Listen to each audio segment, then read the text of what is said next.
오늘 함께 읽으실 하나님의 말씀은 출애굽기 16장 1절에서 10절의 말씀입니다.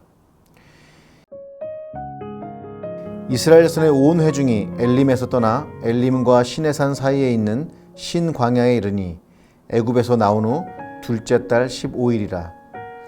이스라엘 자손 온 회중이 그 광야에서 모세와 아론을 원망하며 이스라엘 자손이 그들에게 이르되 우리가 애굽 땅에서 고기 가마 곁에 앉아 있던 때와 떡을 배불리 먹던 때에 야훼의 손에 죽었더라면 좋았을 것을 너희가 이 광야로 우리를 인도해내어 이 온 회중이 주려 죽게 하는도다.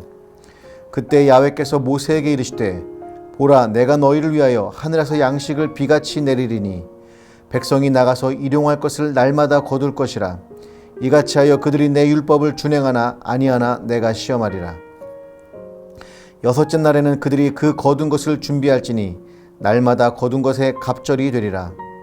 모세와 아론이 온 이스라엘 손에게 이르되 저녁이 되면 너희가 야훼께서 너희를 애굽 땅에서 인도하여 내셨음을 알 것이요 아침에는 너희가 야훼의 영광을 보리니 이는 야훼께서 너희가 자기를 향하여 원망함을 들으셨음이라. 우리가 누구이기에 너희가 우리에게 대하여 원망하느냐. 모세가 또 이르되 야훼께서 저녁에는 너희에게 고기를 주어 먹이시고 아침에는 떡으로 배불리시니 이는 야훼께서 자기를 향하여 너희가 원망하는 그 말을 들으셨음이라. 우리가 누구냐. 너희의 원망은 우리를 향하여 함이 아니요 야훼를 향하여 함이로다. 모세가 또 아론에게 이르되 이스라엘 자손의 온 회중에게 말하기를 야훼께 가까이 나오라. 야훼께서 너희의 원망함을 들으셨느니라 하라. 아론이 이스라엘 자손의 온 회중에게 말하매 그들이 광야를 바라보니 야훼의 영광이 구름 속에 나타나더라. 아멘.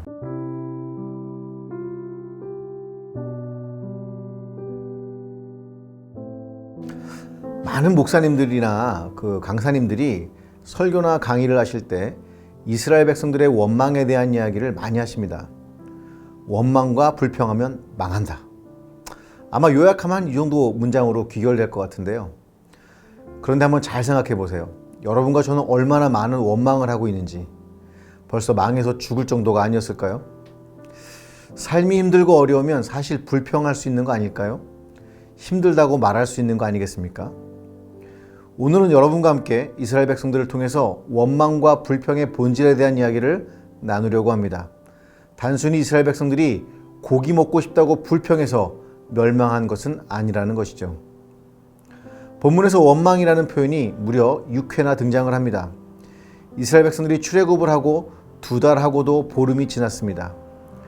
이스라엘 백성들이 엘림을 떠나서 신광야라는 곳에 이르렀는데 광야에서 맛있는 것을 먹을 수가 당연히 없었겠죠. 여기서 이스라엘 백성들이 원망하는 내용은 애굽 땅에서 고기 가마 곁에서 고기 먹던 것과 떡을 배불리 먹던 것에 대한 내용이었습니다. 농경 사회였던 애굽에서 먹거리들이 기억이 났었을 것입니다. 가마 곁에서 고기를 삶았던 냄새들이 올라오고 있었겠죠. 가끔 우리 추억 속에 나오는 음식들이 있을 겁니다. 지금은 없지만 추억과 함께 냄새도 떠오르고 정겨웠던 장면들이 함께 지나갈 수도 있지 않았겠습니까? 하나님이 이걸 가지고 뭐라고 하시지는 않았을 것 같습니다. 그들 역시도 양과 염소가 있었습니다. 하나님께 제사를 지냈기 때문이죠. 물론 먹고 싶은 만큼 먹지는 못했을 수는 있습니다. 그걸 하나님이 아시면서 불평과 원망했다고 책망하시는 것은 아니었습니다. 그들이 고기가 먹고 싶고 떡이 먹고 싶다는 것은 단순하게 결핍된 것에 대한 푸념이나 불평이 아니었다라는 그런 이야기입니다. 사실 우리 성경에 원망이라고 번역된 단어는 히브리어로 룬인데 사실 아난이라는 단어가 우리가 흔히 아는 고통스러울 때 쏟아내는 탄식, 불평 그런 겁니다. 룬이라는 단어는 오히려 여러 문맥들을 고려해 볼 때 가나안으로 백성을 인도하는 것에 대한 그런 하나님의 비전에 대한 반역적인 태도나 마음의 생각들을 의미한다고 할 수 있습니다. 예를 들어 출애굽기 17장 3절에서도 백성이 목이 마른 현실에 대해 어찌하여 우리를 애굽에서 인도하여 내어서 라고 원망하는 장면이 나옵니다. 민수기 14장 27절에서도 모세와 아론을 원망하며 온 회중이 그들에게 이르되 우리가 애굽 땅에서 죽었거나 라고 하였습니다. 단순하게 결핍된 것에 대한 고통을 토로하는 것이 아니라 하나님의 백성임에도 불구하고 하나님의 비전에 대해 반대하고 다시 애굽, 즉 과거로 돌아가려는 생각과 행동들을 말합니다.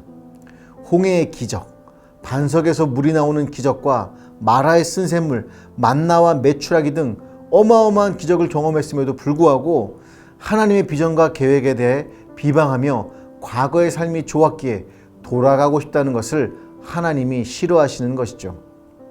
물론 하나님에게 원망했다고 바로 심판이 내리는 것은 아닙니다.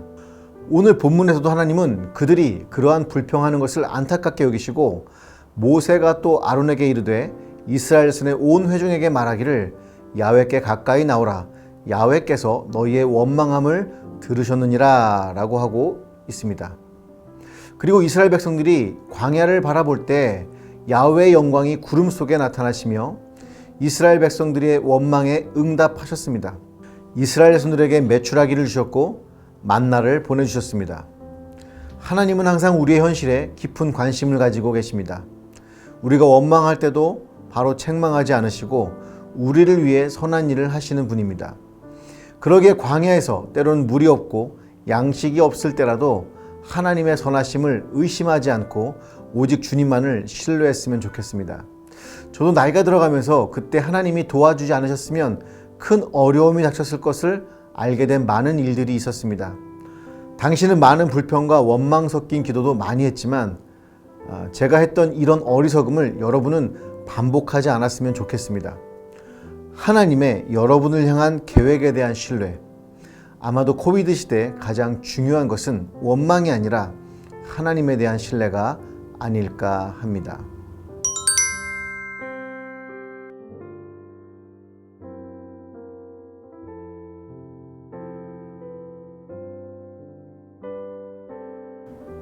기도하시겠습니다.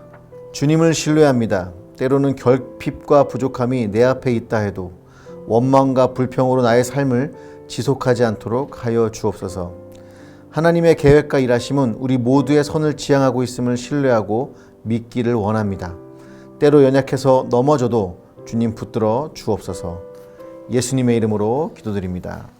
아멘.